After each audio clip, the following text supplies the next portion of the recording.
बहुत बहुत धन्यवाद।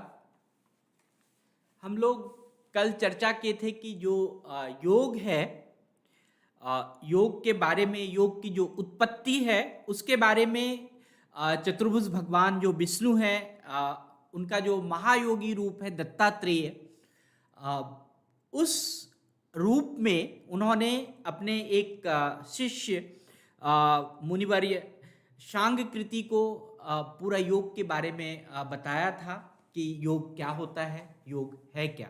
और हम लोगों ने कल देखा कि योग जो है एक ऐसी अवस्था है जिसमें हम किसी चीज़ से जुड़ते हैं, किसी चीज़ से मिलते हैं, किसी चीज़ के साथ हमारा समागम होता है।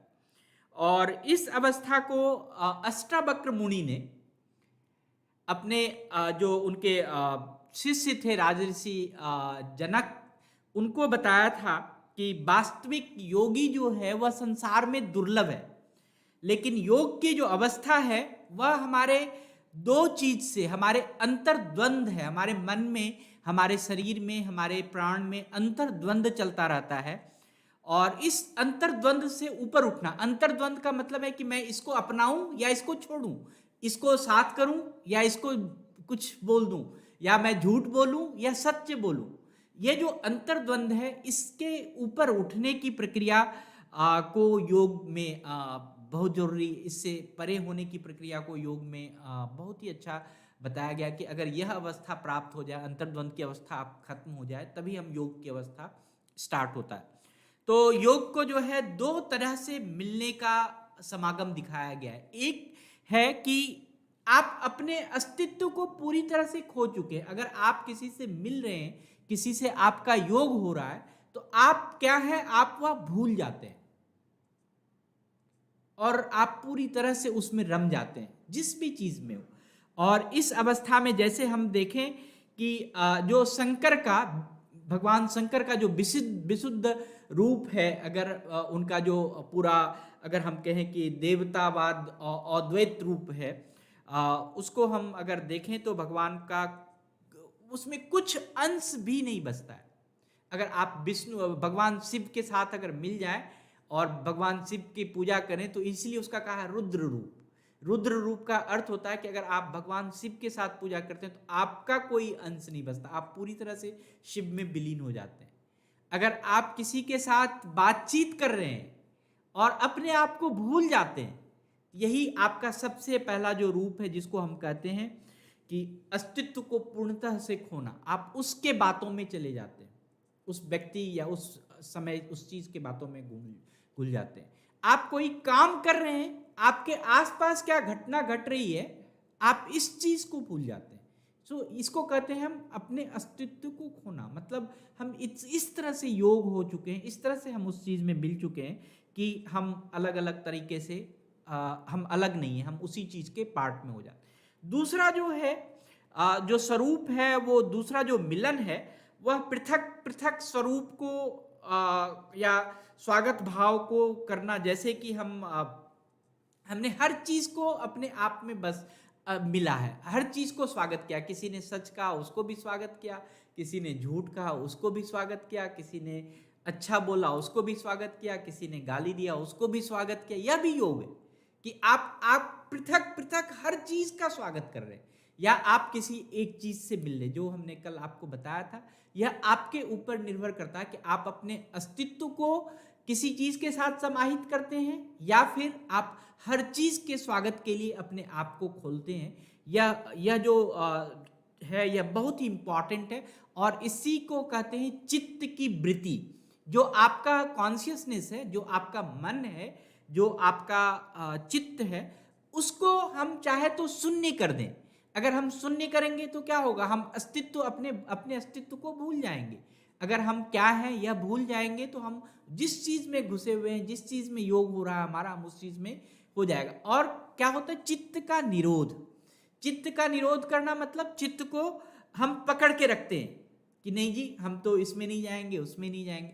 तो योग के लिए आपको सबसे इंपॉर्टेंट है कि जो आपका भगवान के साथ मिलना, या जो भी ईश्वर के साथ या परमात्मा के साथ या अपने कर्मों के साथ मिलना, यह जो है एक कारण मात्र है। योग जो है एक कारण मात्र है जिससे आप अपने ईश्वर के साथ मिल सकते हैं, आप अपने भगवान के साथ मिल सकते हैं। और जो ये समस्त प्रणाली है कि कैसे मिलना है, कैसे साधन करना है, कैसे हमें किस किस कार्य को सहज तरीके से करना है, किस स्वाभाविक रूप से करना है, यह जो प्रणाली है इसी को हम योग कहते हैं। मतलब यह जो प्रक्रिया है कि जैसे हमें करना है किसी चीज को, उसको हम योग कहते हैं। तो जब हम अपने मन को एकाग्र करते हैं और वह मन संपूर्णतः सुंदर हो जाता है, संपन्न हो जाता है, तब हमारा योग की प्रक्रिया स्टार्ट होती है। तो योग के विभिन्न अर्थ होते हैं। अगर हम देखें तो जीवात्मा और परमात्मा का संपूर्ण मिलन। आपके जो जीवात्मा है, और हम लोगों ने जितनी भी बातें अभी पिछले उसमें कही है, नचिकेता और यमराज के संवाद में, कठोपनिषद में जो कही है, जीवात्मा क्या है, परमात्मा क्या है, अगर आप अपने जीवात्मा और परमात्मा को मिलाते हैं तो एक अद्वैत अनुभूति होती है, यह भी एक योग है। उसके बाद अगर आप देहात्म बुद्धि को त्याग कर आत्मभाव विभोर हो जाते हैं कि आपका शरीर क्या है, आपकी इंद्रिय क्या है, इसको भूलकर आप आत्म विभोर हो जाते हैं, आत्म के भाव में जाते हैं, तो यह भी एक योग है। आप योग का अर्थ, योग का दर्शन है। जो पातंजलि योग सूत्र है उसमें आपके पूरे जीवन का एक पूरा का पूरा आपको रहस्य बताया गया है कि आप अपने कैबल्य प्राप्ति, मतलब जो आपका इस संसार में आप आए हैं उसका क्या उपयोग है, क्यों आप इस संसार में आए हैं, क्या करने आए, उसकी प्राप्ति का भी दर्शन इस योग से हो सकता है। पातंजलि योग में कहते हैं एक और है कि चित्त वृत्ति का निरोध करके स्वरूप प्रतिष्ठित होना। मतलब आप अपने चित्त को भूल गए, आप अपने कॉन्शियसनेस को भूल गए, और किस स्वरूप के आप हैं, किस स्वरूप का आपका ईश्वर है, किस स्वरूप का परमात्मा का आप दर्शन करना चाहते हैं, किस स्वरूप के आप अल्लाह का दर्शन करना चाहते हैं, वह भी एक योग है। आप संख्यात्मक रूप से, हमने बात किया था, कल भी किया था, कि पुरुष और प्रकृति को पृथक पृथक तरीके से हम समझ सकते हैं। आपकी प्रकृति, आपके आसपास का वातावरण, आप हर चीज को अलग अलग तरीके से समझ के किस तरह से आप उसके साथ गुण संख्यात्मक तरीके से मिल सकते हैं, किस तरह से आप विषयसात्मक तरीके से मिल सकते हैं, हर चीज की पहचान आप कैसे कर सकते हैं, यह भी एक योग है। सुख दुख, पाप पुण्य, मित्र शत्रु, ये जितने भी चीज है, इन सब को समत्व प्राप्त करना, इन सब के लिए समान भाव रखना। सुख में भी समान भाव, दुख में भी समान भाव, मित्र से भी समान भाव, शत्रु से भी समान भाव, यह भी एक योग है। कि आप अगर इस तरह की प्रक्रिया में भी आप जाते हैं तो यह भी एक योग है, जिसको कहते हैं अभिहित योग। अभिहित योग का मतलब होता है समत्वं योग उच्यते, मतलब कि आप हर चीज को समान भाव से आप समझते हैं, जिसको हम परम आनंद भी कहते हैं। और योग के बहुत सारे रूप हैं कि कर्म बंधन, जिसमें कर्म के बंधन से आप मुक्त हो सकते हैं। हमने आप लोगों को बताया था कि निष्काम कर्म, कि अगर हमने काम किया और उसका क्या परिणाम होगा वह ईश्वर पे हमने छोड़ा, तो वह भी एक योग है कि हम निष्काम कर्म कैसे कर सकते हैं, कर्म के बंधन से कैसे मुक्त हो सकते हैं, जिसको हम कहते हैं कि योग कर्मेषु कौशलम। मतलब हम अगर योग करते हैं तो गीता में यह कहा गया है कि जो आपके भाव का जो धारण है, किसी काम के का जो धारण है, वह आप उससे मुक्त हो सकते हैं। अगर हम दो प्रकार के कोई केमिकल चीज को मिलाते हैं, दो प्रकार का, सपोज कीजिए हाइड्रोजन और ऑक्सीजन को मिलाते हैं, तो वह भी जल बन जाता है। और यह भी क्या है, एक योग है किसी चीज को किसी चीज से मिलाना भी योग की प्रक्रिया है।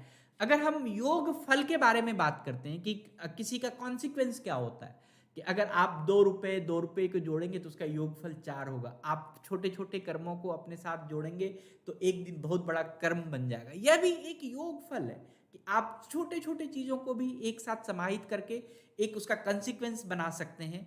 आप व्याकरण में भी देखे होंगे कि शब्द के धातु रूप होते हैं, उसके प्रत्यय होते हैं, इटिमोलॉजी होती है, उसके अलग अलग मीनिंग होते हैं कि एक शब्द में कोई और चीज जोड़ दीजिए, स्वागत, सुस्वागत, और उसका महत्व बढ़ जाता है। वह भी योग है कि किसी चीज को आप बड़े अच्छे से प्रतिष्ठित कर रहे हैं, बड़े अच्छे से किसी चीज को आप प्रेजेंट कर रहे हैं, वह भी एक योग का रूप है।